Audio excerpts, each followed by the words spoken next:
Et si on parlait baston, enfin plutôt bastion, une technologie qui va vous permettre d'accéder à vos machines virtuelles Azure via du RDP ou du SSH, mais en encapsulant le flux sur du TLS depuis votre navigateur.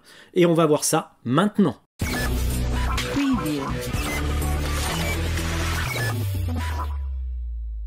Ah oui, j'ai oublié, avant qu'on commence, restez jusqu'à la fin de la vidéo parce que je vous montrerai comment utiliser une nouvelle fonctionnalité, encore en preview à l'heure où je vous parle, qui est l'utilisation du client natif Windows pour accéder via le bastion à des machines virtuelles Azure. Pour suivre cette session dans de bonnes conditions, il faudra avoir des connaissances sur comment administrer une machine virtuelle au quotidien, au travers d'un accès RDP ou SSH. Premier point à savoir sur le Bastion Azure, c'est un service PaaS, donc il est managé par Microsoft, ce qui veut dire que vous allez vous servir du Bastion pour accéder à des machines virtuelles Azure, mais qu'en aucun cas vous ne pouvez administrer le Bastion. Deuxième point à savoir, le Bastion ne fonctionne que sur les ports d'administration de vos VM. Donc sur du Linux, ça va être du 22, sur du Windows, ça va être du RDP avec du 3389. Troisième point à savoir sur le Bastion, il gère le peering, c'est-à-dire que vous pouvez le déployer dans le hub et il pourra accéder aux SPOC qui sont peerés avec le hub. Et bien entendu, pour terminer, il est depuis peu fourni avec un client natif. Un point fondamental à appréhender avec le Bastion, c'est qu'il encapsule le flux TLS depuis votre navigateur. Donc par défaut, vous pouvez utiliser le Bastion depuis le portail Azure pour accéder à vos VM Azure directement dans votre navigateur. Et vous verrez que la latence est très faible quand vous mettez en place des actions sur vos VM Azure. Au niveau des limitations du Bastion, il n'enregistre pas la session des utilisateurs, des administrateurs. Ce qui veut dire concrètement que quand un administrateur passe par le Bastion pour accéder à une machine Windows ou Linux, les actions qu'il fait sur ces machines ne sont pas loguées, ne sont pas enregistrées, contrairement à un Walix par exemple. Deuxième limitation, à l'heure où je vous parle, vous ne pouvez pas copier des fichiers, des dossiers dans votre navigateur sur la machine virtuelle Azure auquel vous accédez à distance. Pour créer un Bastion, vous pouvez le faire soit en PowerShell, soit en Bash ou depuis le portail Azure comme on va le voir ensemble. Donc pour ce faire, il suffit de choisir un groupe de ressources, RGDemoATT dans mon cas, cliquez sur le bouton Créer et depuis le Marketplace, tapez Bastion. Ensuite, j'ai plus qu'à sélectionner le Bastion offert par Microsoft en cliquant sur le bouton Créer. Nous allons donc nommer le Bastion, Bastion Démo dans mon cas, puis choisir la région où je vais déployer mon Bastion en North Europe. Ensuite, le Bastion, pour fonctionner, a besoin d'un subnet dans un VNet. Et ce subnet, il doit s'appeler Azure Bastion Subnet avec un A majuscule, un B majuscule et un S majuscule. Donc j'en ai pré-créé un de subnet, de sous-réseau, juste avant pour la démo. Et puis vous le voyez, Azure va créer une adresse IP publique et l'associer au Bastion. Je n'ai plus qu'à cliquer sur les boutons Vérifier, Créer et Créer pour créer le Bastion. Après, je dirais 5-10 minutes, vous aurez accès au Bastion parce qu'il sera créé. En cliquant dans le Bastion, à Bastion Démo, dans mon cas, je vais avoir accès à différents paramètres. Alors très peu, pourquoi? Parce que c'est un service managé. Premier paramètre, Session. Dans Session, on va retrouver les utilisateurs qui sont connectés au Bastion pour accéder au VM Azure. On va d'ailleurs pouvoir, dans Session, killer leur session, fermer leur session. Deuxième paramètre à disposition, configuration. Ici, ce qui va nous intéresser, c'est la prise en charge du client natif. C'est la petite démo que je vous montrerai tout à l'heure, qui va me permettre concrètement d'accéder à des VM Azure, non plus depuis le navigateur, mais depuis le client lourd RDP fourni avec mon OS. Et enfin, on voit qu'on peut augmenter le nombre d'instances du Bastion pour répondre à une montée en charge. Ici, on va cliquer sur le bouton Appliquer, après avoir coché la case Prise en charge client native. On va maintenant accéder à une machine virtuelle que j'ai créée pour l'occasion dans le même VNet, mais dans un différent subnet que le Bastion. Donc concrètement, j'ai une machine virtuelle qui s'appelle W2K19. Si on regarde dans Mise en réseau, elle est dans le même VNet que le Bastion, c'est-à-dire VNet démo, mais dans un subnet qui s'appelle Production. Et là, tout l'enjeu, ça va être déjà d'enlever l'IP public associé à ma VM.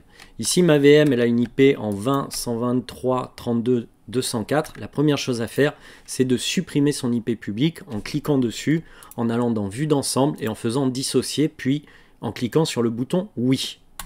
Maintenant que j'ai enlevé son IP public, si j'essaye de m'y connecter en RDP par exemple, en cliquant sur Connecter RDP, et que je télécharge le fichier RDP, vu que j'ai pas de VPN vers ma VM, en cliquant sur le bouton Connecter, il va rien se passer.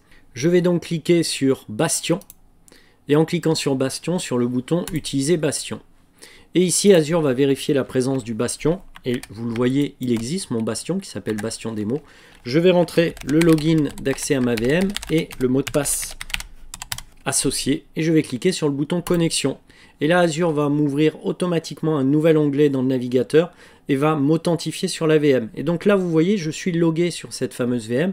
Et la première chose que me propose mon navigateur, c'est de mapper mon presse-papier à la VM pour pouvoir copier du texte ou des images dans cette VM. Donc je vais cliquer sur le bouton Allow. Au bout de quelques instants, regardez, je suis bien connecté à ma VM. Et très rapidement, je peux accéder aux différents menus de mon système d'exploitation, à l'explorateur. Et vous voyez, le temps de latence pour accéder aux fichiers sur ma VM et aux dossiers associés est vraiment très très rapide. Donc on voit l'utilité du bastion, c'est-à-dire que sans IP public, sans liaison VPN, j'arrive à accéder à ma VM depuis mon navigateur en passant par le port 443 en TLS. L'intérêt du bastion là prend tout son sens, il est évident. Pourquoi? Parce que si votre entreprise a bloqué un accès en sortie de votre réseau vers du RDP SSH sur Internet et que vous avez besoin quand même d'accéder à une VM qui n'a pas d'IP public mais qui est stockée dans Azure, bah vous allez pouvoir le faire via votre navigateur en HTTPS et le port 443. Et ce port est jamais bloqué par les entreprises puisqu'il vous permet d'accéder de manière sécurisée à des sites sur Internet. Ici, on va voir pour terminer comment utiliser la nouvelle fonctionnalité qui est encore en bêta à l'heure où je vous parle du Bastion. Alors cette nouvelle fonctionnalité, c'est le fait de pouvoir utiliser le client natif fourni avec votre système d'exploitation pour utiliser le Bastion et accéder au VM Azure, plutôt que d'utiliser le Bastion directement dans le navigateur. Donc pour ce faire, comment ça va marcher? Et bien d'abord, il faut installer sur votre poste de travail Bash Azure CLI. Alors je l'ai fait moi au préalable, je vous mettrai le lien d'ailleurs en dessous de la vidéo pour télécharger et installer Azure CLI. Une fois que c'est fait, eh ben, il faut que je me connecte à mon abonnement Azure. Donc pour ce faire, depuis mon poste de travail, je tape la commande AZ Login. Et là, Azure va me proposer de me loguer sur mon abonnement Azure. Je clique sur mon compte et après quelques instants, je suis logué. Il va falloir que je sélectionne le bon abonnement. Donc à l'aide de la commande AZ Account 7-subscription. Et ici, je vais récupérer le subscription ID, l'ID de mon abonnement, qui est ici. Et je vais le copier et le coller directement dans ma fenêtre Azure CLI Bash. L'abonnement contenant ma VM et mon Bastion vient d'être sélectionné. Il ne me reste plus qu'à taper la commande qui va lancer la connexion RDP vers ma VM. Cette commande, c'est AZ Network Bastion RDP, le nom de mon Bastion, le nom du groupe de ressources, ainsi que le Resource ID de ma VM. Alors le Resource ID, où est-ce que je vais le trouver? Eh bien, il suffit de sélectionner ma VM, d'aller dans Propriétés, et le Resource ID, qui est un identifiant unique de ma ressource dans Azure, est disponible ici. J'ai plus qu'à copier le Resource ID dans le presse-papier et coller le Resource ID en tant que paramètre dans ma commande.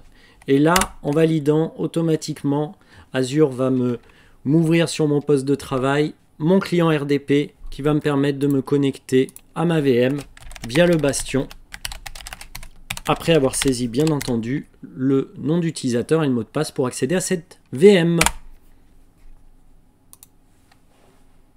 Je peux maintenant aller vérifier dans Session sur mon Bastion la session en cours que j'ai initiée vers ma VM. Donc on la retrouve cette session avec le nom de la VM, le groupe de ressources, l'IP de ma VM. Et puis comme vous le voyez sur la droite, on peut, si on veut, supprimer la session en cours. Dernière information à connaître avant de terminer cette session, le prix du Bastion. Il faut compter à peu près 190 € par mois pour une utilisation en environnement de production.